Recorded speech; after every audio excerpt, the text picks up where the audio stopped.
RTI International's Justice Practice Area presents Just Science.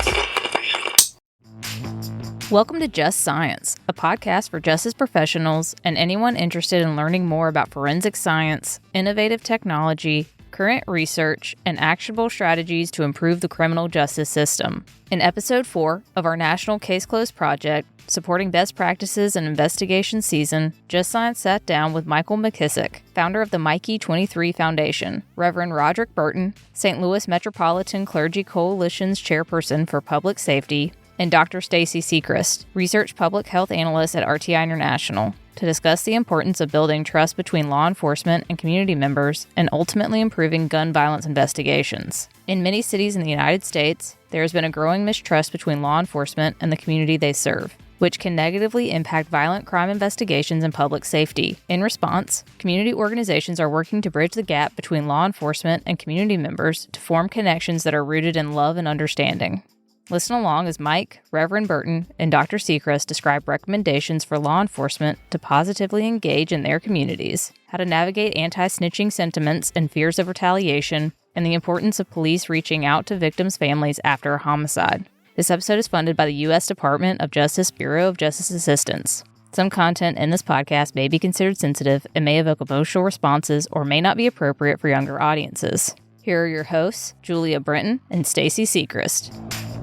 Hello, and welcome to Just Science. I'm your host, Julia Brenton, with the National Case Closed project, a program of the Bureau of Justice Assistance. Here to join me as co-host is Dr. Stacy Sechrist, the Community Outreach Lead for the National Case Closed project. On today's episode, we will discuss how law enforcement can engage with the communities they serve to help reduce gun violence.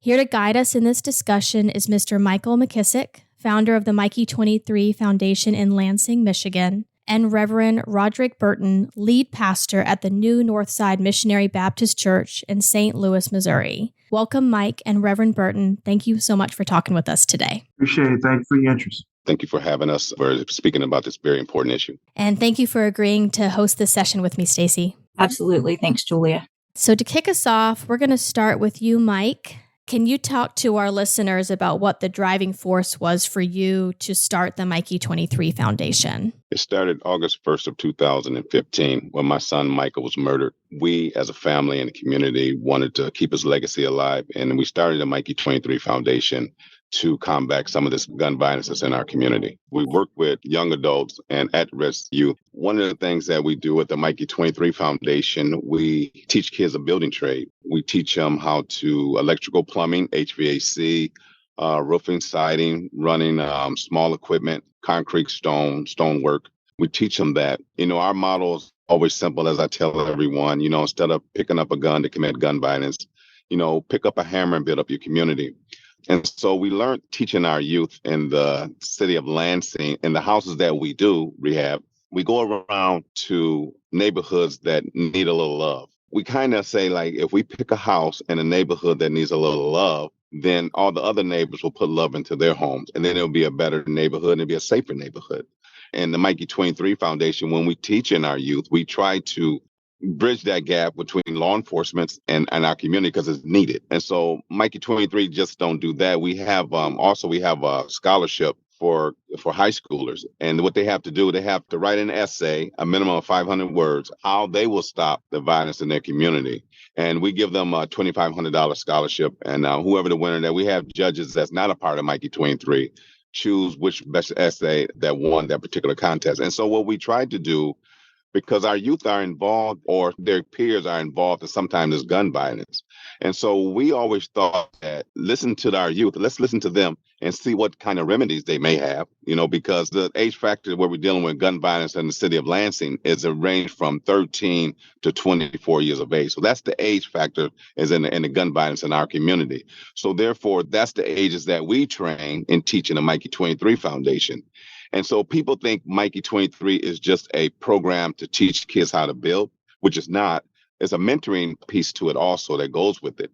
And it goes with that trust that we try to get with our kids. because they may have the answers, because we as an adult think we have the answers, but we have to really listen to our youth as is affected when through gun violence. So in a nutshell, that's what the Mikey23 does. Thank you, Mike. I love the theme of love running through your approach to getting involved with your community. It's like the old saying, you kill it with kindness, right? Indeed. So, Reverend Burton, I'd love to hear about how you started your involvement with gun violence prevention and response work too. So just a little over 10 and a half years ago, I started out in what I thought was just going to be typical pastoral ministry as a leader of the church. But I ended up being in the ministry of public safety, as I call it, because of proximity and necessity. And what am I talking about? Well, I've had 6 members murdered, 5 with firearms. We've had 10 members of the church or their family members been victims of violent crime. We've had at least 9 shootouts on church property. Most recently, a shootout between a police officer and an escaping individual. Between 2020 and 2021, we had 7 shootings within 25 yards of front doors, and 5 of them were fatal. We've had to pay all types of money for damaged HVAC units, bullets in our buildings, and over the years, I've found about 30 different shell casings. Most scary was that many of them were 7.62 or AK-47 rounds. And so that has caused me to work on the issue of public safety for our church and the neighborhood. Additionally, we worked on gun safety campaign in the wake of a number of accidental shootings in which our Alderwoman Pam Boyd called myself out and other clergy out. I served on a group that's defunct. It was called the St. Louis Initiative to Reduce Violence for that purpose. And I was the chair of the clergy part. Additionally, I currently serve as the Law and Order Committee Chairperson on the St. Louis Metropolitan Clergy Coalition, and I was just told for a 3rd term. And all this because of just the proximity to violence. And a year ago in October, I was called out to respond to the shooting at the Central Visual Performing Arts High School. Yeah, our first, and I pray to God, our own school shooting. So trying to minister and trying to help the community have a safer environment. So those are the reasons. Thank you, Reverend. Stacy Sechrist, would you like to introduce yourself as well? Yes, my name is Stacy Sechrist. I work with RTI in the justice practice area. I've been engaged in the National Case Closed project, where we are attempting to work with law enforcement agencies as well as communities to improve case clearance around fatal and non-fatal shootings. Thanks, Stacy. All right, Reverend, I'm going to go back to you. I'd like to hear from you. Why do you think it's so important that law enforcement engage and build trust within their community? And how might this engagement increase community participation in violent crime investigations? So I will give you a current history perspective. During my 2nd year of pastoring, Ferguson happened, and the lessons that were not learned, which attributed to the incident, was that community policing and the trust of the community was not taken seriously. At the same time, here's a contrast. So where I'm sitting in my office, our church is bisected by the city of St. Louis and the county of St. Louis. And so in the county, the community represented is called Jennings. My wife and her family grew up not far from here, and during their formative years, Jennings was a neighborhood that Black people didn't go into, and the police were known to be abusive. And so St. Louis County took over the policing of Jennings. And the commander whom I had the pleasure to work with through the St. Louis Initiative to Reduce Violence was completely committed to community policing. And some of the things that he did, and I was a partner with, he invited me in as a partner, he did what was called walk and talks, where we went door to door and talked to people. And he passed out cards, survey cards. How are we doing? He communicated with his staff.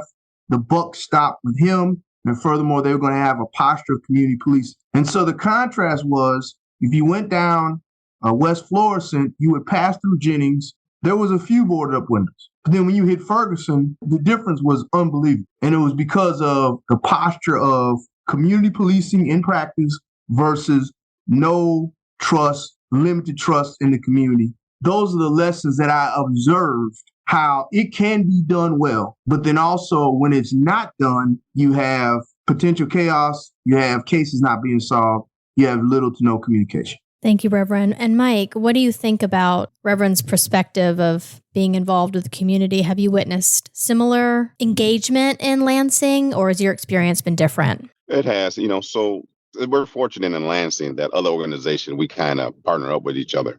And we partner up with each other for the simple fact of with the law enforcement, right? And so during that time when Black Lives Matter started, I was invited to speak with the group. And at this time, we had a lot of uproar. What happened a few years ago, what happened to George, right? What happened, everybody was angry. Majority of African Americans, they're very angry. And so I was invited to speak, and not saying I have all the answers, but my perspective was to tell them we have to look at this in a perspective of how can we as a community do better and to keep our community safe?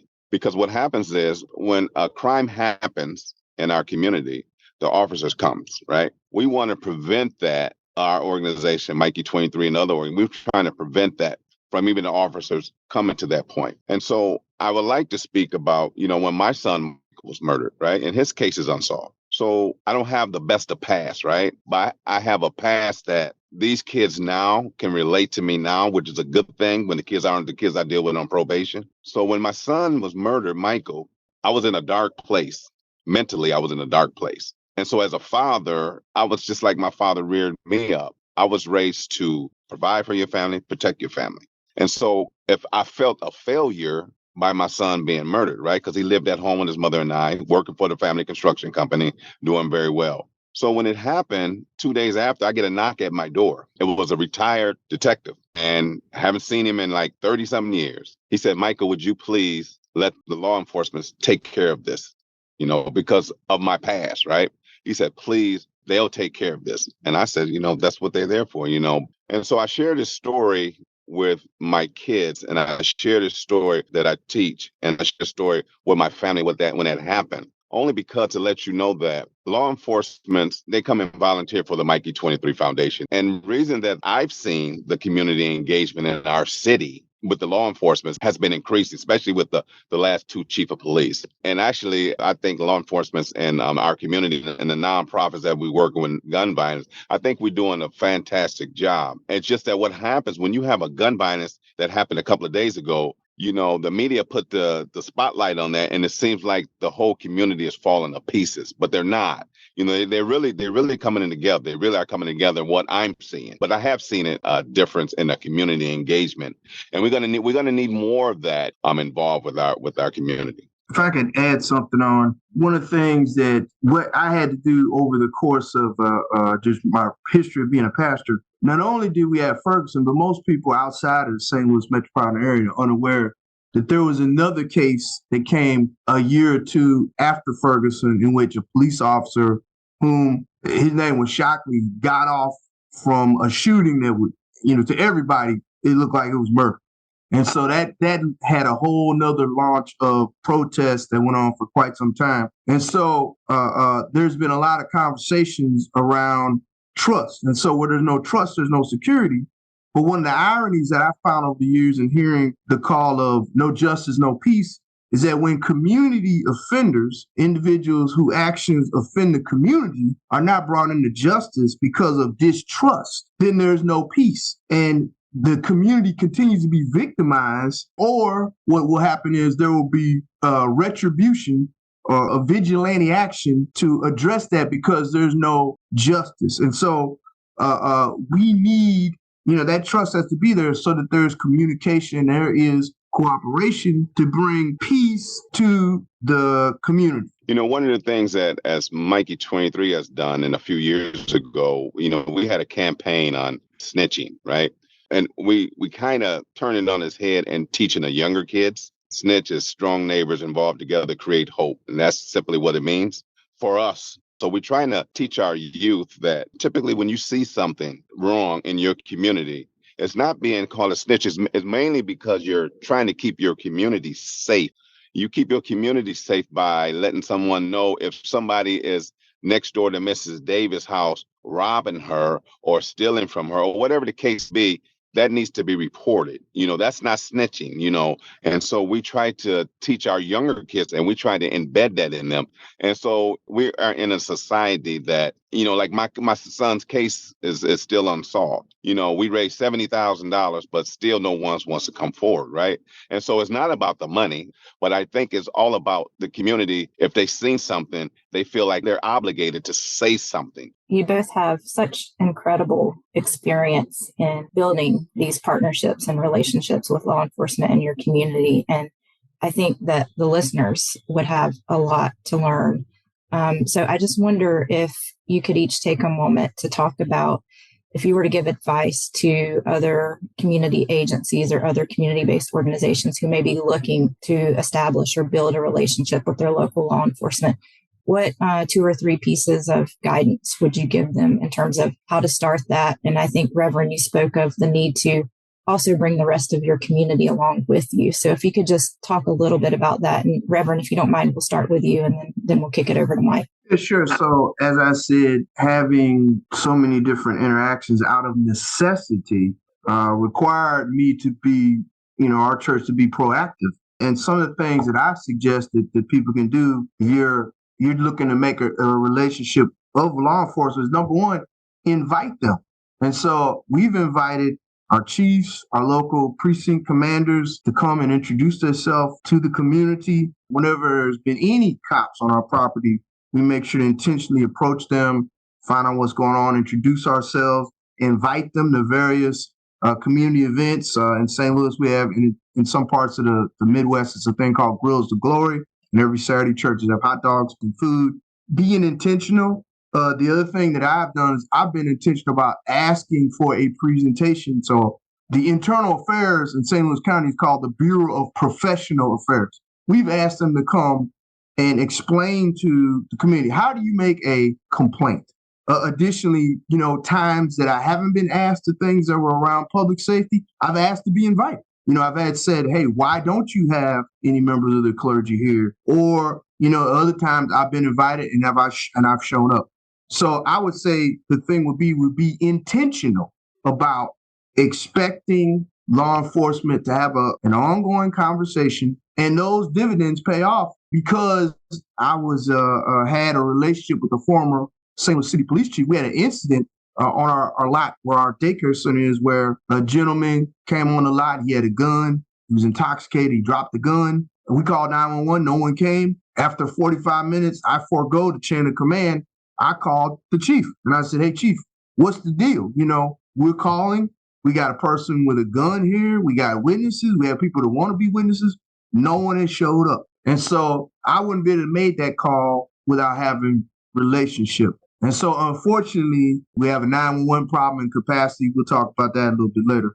But you need to be intentional on behalf of your community regarding public safety, so that people are not, the only time they're having interaction with a police officer is when 911 call, it's a terrible situation. You got to have those interactions when there isn't an emergency. Thanks, Reverend. How about you, Mike? Do you have anything to add to that? One of the things I like to speak about is accountability, right? And the officers has to be accountable and the community has to be accountable. Everybody has to be accountable, right? And so an incident happened maybe about 6 months ago. 14-year-old kid was taking out the trash. In Lansing, what was happening was they're stealing Kia cars. In the area, that's what they were doing in the city of Lansing. So apparently this kid that fit the same description as the kid was taking out the trash, the officer seen this kid taking out the trash. And what they end up doing was they handcuffed him and put him in the police car. So that was one of the things that officer made a mistake in doing that. He shouldn't have handled it that way, especially a 14-year-old kid. The father came out to explain who he was. So the chief of police decided to make a press conference about what happened. That's not how the procedures goes. The officer made a mistake. And so accountability to let to know that when something happens in your organization, Mikey23, any organization, law enforcement, the churches or the mosques or any place, you have to have accountability. Once that happens, and you face up to what happened in your organization, a person from that aspect, then therefore you have a more of respect and trust. Second of all, we have officers that not necessarily come and volunteer for the Mikey23 Foundation, but sometimes they be on their jobs, wearing a uniform, driving their motorcycles or their cars, and they just stop by the Mikey23 Foundation just to say hi to the kids. Because some of our kids, one particular I'm talking about, before they joined Mikey23, they were intimidated by law enforcement. And only because of the color of their skin, they was intimidated. And so therefore, what I ended up doing was I got a couple of officers to speak to her, and she told them why she was intimidated because she had bad experience when she ran away from home. And so therefore, now she has a better understanding, and now she doesn't feel the way she does now. But to answer your questions, Dr. Stacy, I believe that accountability is very important for any organization to say that if we made a mistake and let the community know that and move forward. Sounds like excellent advice. And, obviously to have gotten to the point where you both are with your relationships with law enforcement took some work and some effort, no doubt. So I wonder if you could speak to some of the challenges that you've encountered and may possibly still encounter when working with law enforcement agencies. And along with that, have you come up with any solutions to those challenges? So, Reverend, may I start with you? Yeah, so I'll talk about a general and then a more specific one. I'd say one of the general ones would be sort of just the us versus them mentality and a general distrust and a defensive posture. And so it should be understandable that why law enforcement may feel very defensive during this time, ever since Michael Brown and then George Floyd. I mean, they feel defensive. And a mutual sort of distrust, So those are some things that over time are going to have to be overcome. But I think the best way to overcome that is continuous engagement. And one of the things that sometimes there will be an issue is that the chiefs who are politicians, they will say things and the chiefs' wishes don't go all the way down to the sergeants and the trainers. Okay. And so oftentimes the concerns and the rightful accountability that the community wants, that can't just come from, yes, the talking head at the top, but that's got to go to the commanders. That's got to go to your sergeants, because on a day-to-day basis, the sergeants are the ones who run the police department. And so people have to understand that. And sometimes there's great anger because this chief is saying this. But yet on a day-to-day, they're seeing other issues on the street. And so those was one of the things that's frustrating. And one of my greatest frustrations, and it was not the police fault whatsoever, the politics of our state is a very, very, very, very, very pro-gun state. And at one point, a politician did a state law which penalized local law enforcement from working with federal law enforcement on gun issues unless that law was on the books. And so during that time, I had some members who were just being terrorized. There was just shooting going on, constantly automatic gunfire. And when I called the local commander, she was frustrated. She could not approach anyone with a weapon. I called the chief. He was frustrated. And eventually, because of relationships, I ended up calling federal partners and they're not ones who just respond. They have to have long investigations. But I don't know what they did. But their peace came to that neighborhood. Those are some things that can be frustrating. Something outside can limit the police's response. And then sometimes the community doesn't know the impact of various laws. And so that's one of the issues that we've had to deal with, which is more localized to us. Thanks, Reverend. Very enlightening to have that additional context. Mike, do you have anything to add about the challenges that you've seen working with law enforcement? I do. So from a perspective of, if y'all remember the murder that happened at Michigan State University, 3 individuals. One of them I know personally as Maya, is the mother of Brian that was murdered on campus. And so I met her shortly after he was murdered at a Stop the Violence event. And she found out who I was. And she said, I want to talk to you.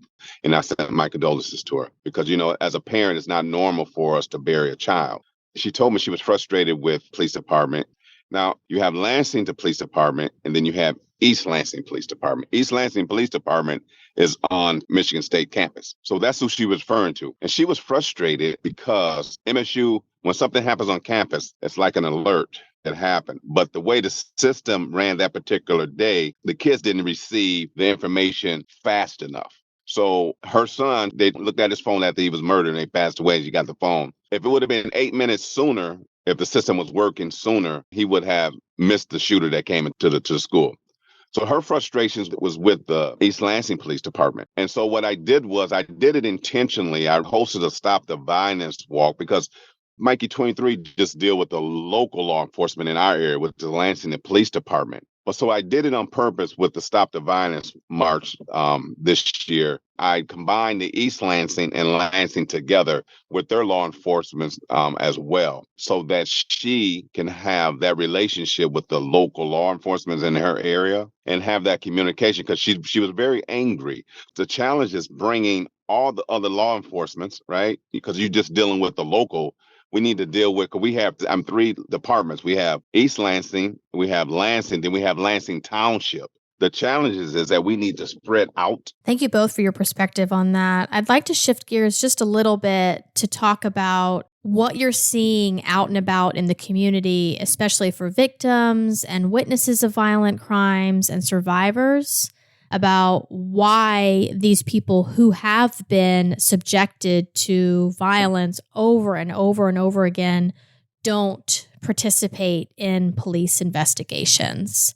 So, Mike, I'll start with you. If you can kind of speak to why you think community members, whether they know who might have shot their loved one or been a victim of violent crime, or maybe they don't know, but a lot of times they are very much anti-police and don't necessarily trust the police. Maybe they don't have faith in the police to do right by them, and so they are not willing to engage. Retaliation, that's what they worried about. They were worried about somebody coming and shoot their house up when that incident happened, for them to come forward. Prime example, my son's case. 8 years ago, we had a young lady that called me earlier this year. She says, Mr. Mike, you don't know me, but the individual supposed to have done that, shot your son, they tried to give me the gun to hide, to take away, right? She says, it's been on my conscience for the last 8 years. She says, I'm going down to the police department and tell them what I know. And she was worried about what was going to happen to her, right? She was worried if she gives this information, what's going to happen. And so now you got to be mindful that Lansing is so small. We know what happened to my son. We know, right? And that's why you had that old detective come by my house to say, Mike, let the law official, let them handle it. And she only came forward because that individual supposed to have done that is incarcerated right now, still is incarcerated. She felt a little safer to come forward to say, this is what I know. So what happens is, in our community, you have to instill in them safety, right? Because kids, they're only used to environment of violence that continues to go on, and it's a cycle. And so how can we, and the pastor and other organizations, how can we break up that cycle? And so we are, for us at Mikey23, we are working on why I'm at my parents' house now, and that this is in the country, 10.5 acres of land out here. And we're trying to remove them from out of that environment and bring them to see something they never seen. And I say that to say, because I experienced with these kids that when I take them to Cedar Point, Michigan Adventure, which is out of the state of Michigan, when I take them to these places, they have never been there. And so therefore, the mental part of it is, if you're constantly just shooting and stabbing and negative and all this stuff is embedded in these kids, you're going to end up having a negative results from this kid. When the kids get older, this is all that they know. So for us, we looking at it in perspective, let's get these kids out of that crazy environment that they're in, because that's all they know. So we, as a community, I just think that we need to get them kids, and I call them kids because I'm 60 years old, get them kids and bring them out of that environment that they're in. They're in such a destructive environment. And it's crazy because, I got a McKissic construction company, which is my father started. So that's why we do the building trades. So we have one guy that comes on, as far as the McKissic construction, and works for us to lay bricks and blocks on our family construction business. And him and his wife was at home, and their daughter came in. Apparently, the boyfriend was involved with individuals that he shouldn't have been involved with. And the guy that works for the McKissic construction didn't know this, and neither did the wife. He comes in the house, the daughter comes in the house, and next thing you know, a half an hour later, the kids come by and shoot the whole house up. So this happened 2 years ago. They shoot the whole house up. And the guy that works for the McKissic Construction, he's 67 now. One of the bullets went through his jaw. And so I'm saying this to say that you have to get these kids out of that environment and let them know that there's something better for you. And we have to give them hope. If you don't give a child hope, only thing they're going to see is destruction. That's all that they know. And this is all this is working for them. So we always say that there's two type of webs in society. You have the web of the people that's doing crazy thing, gun violence over here. And then you have the web of what the pastor's doing and what Mikey23 and other organizations do. We got to catch them in this web over here. If you notice a spider, you get something caught up in it, it's hard to get it loose. Same thing with the negativity over here, right? You got the negativity over here. If they get caught up in that web, it's hard for them to get it loose. That's why we have to keep them over here. And I call them, we need more gardeners, because the kids are like a garden. If we don't take care of them and take care of our garden, the weeds will take over. And so that's why we need positive gardeners, because you can have a negative gardener too. He can poison them as well. So we need positive gardeners on our end. So thanks, Mike. And there's a lot we could build from there, Reverend. But I was wondering, in light of, fear of safety, concern about retaliation, all of that is real. So I wondered, from your perspective, what do you think that community leaders and organizations can do to encourage community participation and investigation? So, knowing that safety is a real factor, are there ways for community organizations to become involved in a way that helps build that bridge between community members who hold information and then sharing that with law enforcement? I just wonder if you have any kind of thoughts or ideas around how community groups could be involved in that space. Right. The issue is that community violence has been institutionalized. One of the good things that has come from the Michael Brown protests, the George Floyd protests, has been changes in police accountability, even though, different incidents will happen. But overall, there's been dramatic changes in police accountability. And furthermore, you even hear police and law enforcement saying, hey, look, we know we're not the solution. We can't be the only solution. But the issue is there has not been a change. Matter of fact, there's been a more institutionalized posture of community violence because many of the activist leaders believe that because of over-incarceration, we don't need more accountability on the law enforcement side. And so what that leads to is continued cycles of violence, continued cycles of a permissiveness for those who offend the community to terrorize anyone from speaking up. And so there has to be a big conversation within our community about what type of community we're going to have. Because if we don't want the police to adjudicate or be part of the process of adjudication, how do you address the violence? So on the police side, in communities where people are not cooperating, there's no other choice other than the use of more technology. There's really no choice. You got to have some sort of witness. And so the technology has to be the witnesses when people really are threatened by potential violence. But the community needs to have a question about, look, what type of justice are we going to have in our communities? And furthermore, if the issue is we need police forces to look more like us, then we need to be stepping up and being part of more of the process. So this is what I'm seeing. I'm seeing this great tension, and I'm sometimes I'm hopeful, but sometimes I'm feeling disappointed because people are not answering a question. I've had 6-member murder. Valerie Dent lost her 2 boys, James and Stephen, a month after Michael Brown. And there was very little interest by my community in talking about that. And too often you have a disconnect between activists who are for accountability and victims. Oftentimes you won't see the people at the marches for the mothers or for the families. If Mike was in my community, you won't see some of the people who are advocating for police and court accountability at these rallies and at these shows of support for real victims of violence. And so those two things are going to have to marry up. And that's just a conversation that has to take place internally. Of course, police can do better, but I believe, just from what I've been witnessing, is that I've been at press conferences where we've asked people to come forward and asked people to cooperate. And then I've had my own personal experience. And so sometimes police have to be practical on about when a person calls. So I had a situation where on the off hours of our child care center, there was gang graffiti, and I called the police. Well, no one was in the parking lot. So all of a sudden, all these marked police cars they come to talk to me. A day or two later, the local guys in the area who sold drugs were confronting me about, you call the police, you're a snitch. I had a conversation with them about, I'm responsible for the safety here on our facility. But the police should be better about, okay, how can we help to communicate and keep the people safe who have information. So those are some things that, there's some serious conversation that we have to have internally as we continue to hold law enforcement or courts accountable to get away from institutional racism. But there's conversations we need to have. Thank you, Reverend. I'd love to hear from your perspective. You started to touch on this a little bit about ways that law enforcement can build trust with the community. Do you think the perspective that law enforcement take might be different with a faith-based organization than they might with more of what feels like a grassroots-based organization like the Mikey23 Foundation? Not necessarily. Again, I think it's around continuous interaction and familiarity. So for law enforcement, some of the things that they can do is sometimes when there's a community meeting, they may feel more comfortable around a good crowd that leans in. But I would challenge them to say, bring people to the conversation who are ones who may be, active for the child.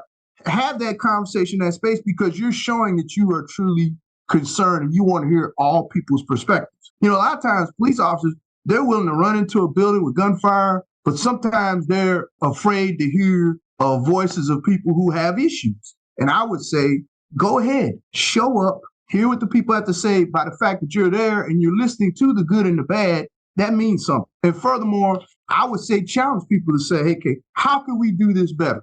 Because oftentimes it's easy to criticize, but then when you're dealing with the actualities of, well, how do we solve a crime? And hey, bring people into the room when there's a number of mothers and dads there who've had children that have been killed violently. What answers do you all have?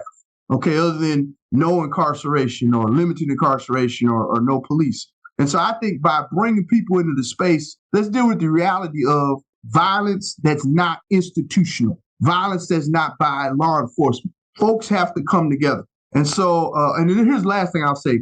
I believe police officers, they can challenge folks that they end up locking up, that they know are good for stuff. Hey, look, when you get out, what can you do to make the community better? How can you fix this? I really think in those times where the interview is over, the person is going away, to have a conversation with them and to challenge them, hey, look, how can we meet again and it not be in this type of circumstance? And so I just think that's some of the things I believe law enforcement can do to even challenge, because sometimes people who are persistent offenders are influential people in a negative way, okay? And so how can they be influential to the public safety of the community? I think there can be champions on either side, right? Mike, do you have anything you want to add to the Reverend's feedback about? I do. Yeah. I do. The Reverend says something about technology. We do need more technology as far as in our community is concerned, And I say this from experience. It happened, I don't know, like 5-6 years ago that my wife and I heard this. We thought they were firecrackers outside the house, which it wasn't. In my house, because I got equipment and stuff like that, I got surveillance cameras around my house. Actually, it was a gun shooting in front of my house. And so we hear a knock at the door. The detective, he's seen signs I had surveillance cameras. And he says, is your modem working? Can we take it and look at it? I said, sure. So he took it down to the Michigan State Police Lab. My camera caught the incident that happened. And so it was a young lady was shot by a guy and she was pregnant and she was paralyzed, but the child survived. And so the prosecutor asked me when they was prosecuting the case, could I come and say that I didn't alter the video or nothing like that? Because you got, in order to prove the case. And so what I did was I end up taking some of my kids to see what you're supposed to do when something happens like that in your community. This is what you're supposed to do because this lady now is paralyzed from neck down. She will not be able to hold her child, right? And so I took them to see me testify saying that I didn't alter it. And I said, this is what you're supposed to do. And so I think as ordinary citizens, we need to lead by examples and show our kids this is the right way to. But yeah, we need more technology. That's the technology I'm speaking of, about the camera and stuff like that. Sometimes people don't like them in their communities and stuff like that. But if I didn't have that camera, they couldn't have gotten a conviction. Thanks for that input. That's really interesting about the piece of technology. And I think a lot of law enforcement would agree with you that they need more technology to help solve violent crimes as well. As we start to wrap up, I'd like to pivot to have each of you provide your top suggestions for law enforcement agencies who are listening to this podcast, who are looking to better engage their local communities. And I wonder a little bit about the long-term support that they can provide for witnesses and victims in the community. Not the immediate stuff, but I think you could speak to this, Mike, as someone who is still grieving the loss of their son and this unsolved murder. What does it look like for law enforcement to stay engaged with you and other community members who have year after year after year seeking justice for their loved ones? Thank you for that. For me, as a family member that lost their son through gun violence, that's the most important question for me. 8 years that we lost my son, Michael. Other family members do not have a Mikey23 Foundation that is always on TV, getting this attention. You have families, they don't have that. They'll go right into their little corner and you'll never hear about them because they lost their loved one. But I lost my loved one and I'm trying to keep his legacy alive and help the community with this gun violence. You hear about me, right? But you won't hear about them. And I just say that if law officials listening to me, even though that their case is unsolved, make it an anniversary when you find out that child's death. Find out the date of that child's death. Find out the date of that child was born. Mother's Day, Father's Day. And it doesn't cost that much to send them a card and say, we're thinking about you. I know this is Michael's birthday. We're hoping that we'll close this case, but we haven't forgotten about you. This is really, really, really simple. The reason I bring it up is because other family members that have unsolved cases, they tell me this. He said they just like they forgot about us. They don't say nothing. So what happens is you're creating a non-trust issue with the law enforcement in the community. You're creating something that shouldn't have been created, and you could have grown from that. You understand? That law official could have grown and have a relationship, but instead you're having a division because you, as a community, you're not talking to the individuals that lost their loved one. Because when you lose a loved one, when the birthdays come around, you feel some type of way. You feel depressed. Thanksgiving's coming up. Christmas is coming up. All of these holidays that you celebrate, you're feeling very sad.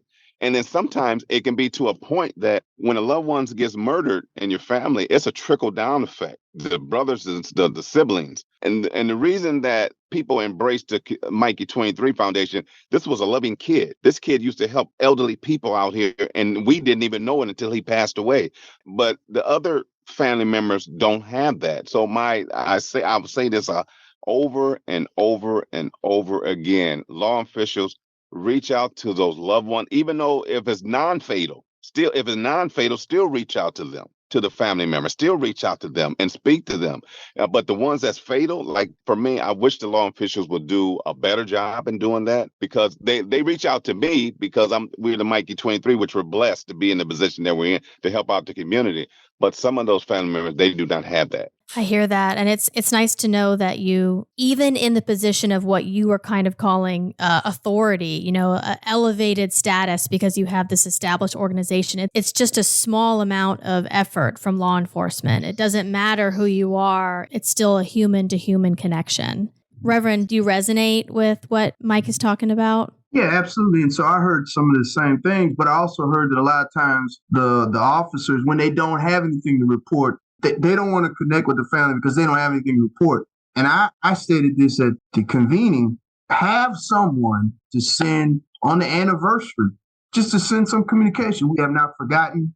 We're still here for you. We may not have anything to report, but to continue to, and then occasionally have cold case team, we're still concerned about your son, your daughter. I think that's something that if they're intentional about, that goes volumes to speak to, hey, we're still concerned about justice in the community. I would say some issues, some tangibles, collaboration. So law enforcement is in the job of law enforcement, protecting and serving, and they can't do all the wraparound services. So get technology, have an app, and map who can do what. So when the beat cop shows up, or when the family has all these needs after an incident, or even after a big sweep comes through, who are the different agencies? Who's the Mikey23 in their community and others? Because what we found here is we have lots of resources, but they aren't collaborative. And so a former U.S. attorney started the ball rolling on having a convening. And so finding out who else can address some of the issues that come up in the void when there's a violent crime. Secondly, I say they need to be intentional about asking to be present, asking to address. One of the things I'll never forget, years ago, there was a book that was written about the Iran-Contra and about how the drugs were being sold in the community to facilitate that. The CIA director came to the hood and sat down and they were telling him not to come, but listen, that said a whole bunch for the director of the Central Intelligence Agency to sit down and answer these issues. We never know whether they did, they didn't, but that says a lot. And so to be present, I think is very important, consistently to be present. And then the last thing I'll say would be engage people whom you don't want to engage with. And so some of the people, at one point, the former circuit attorney, or our prosecuting attorney in the city, had one of the main activists on a review panel of the shooting. And that activist being there was instrumental in going back and pushing back on, there was what he called disinformation that was being spread by a lawyer retained by the family, which completely colored the case. And when this guy saw the facts, Bruce Franks was out there saying, look, people, family, this is not the way things are. So I would say, don't be afraid to engage with the community, even those who are calling for accountability, because it shows that you are truly concerned about equity, humanity, and the community and police. And so I hope that was useful. Well, thank you both for your candor. And I'm especially personally affected just by your approach to seeing the light in the face of so much darkness over and over again, showing up for your community, continuing to talk to law enforcement, having situations that don't go well and looking at it with optimism and a way to improve. And I commend both of you for your service, both of you, to your communities. I would like to just wrap us up. Thank you both for your time talking with us today. Thank you. Thank you, everybody. If you enjoyed today's episode, be sure to like and follow Just Science on your platform of choice. For more information on today's topic and resources, please visit nationalcaseclosed.org. I'm Julia Brenton. And I'm Stacy Sechrist. And this has been another episode of Just Science. This episode concludes our National Case Closed project supporting best practices in investigation season. Tune in next season to learn about a roadmap to improving technology transition in forensic science. This project is supported by grant number 15PBJA-21-GK-04008-JAGP, awarded by the Bureau of Justice Assistance. The Bureau of Justice Assistance is a component of the U.S. Department of Justice's Office of Justice Programs, which also includes the Bureau of Justice Statistics, the National Institute of Justice, the Office of Juvenile Justice and Delinquency Prevention, the Office for Victims of Crime, and the Office of Sex Offender Sentencing, Monitoring, Apprehending, Registering, and Trafficking. Points of views or opinions in this document are those of the author and do not necessarily represent the official position or policies of the U.S. Department of Justice.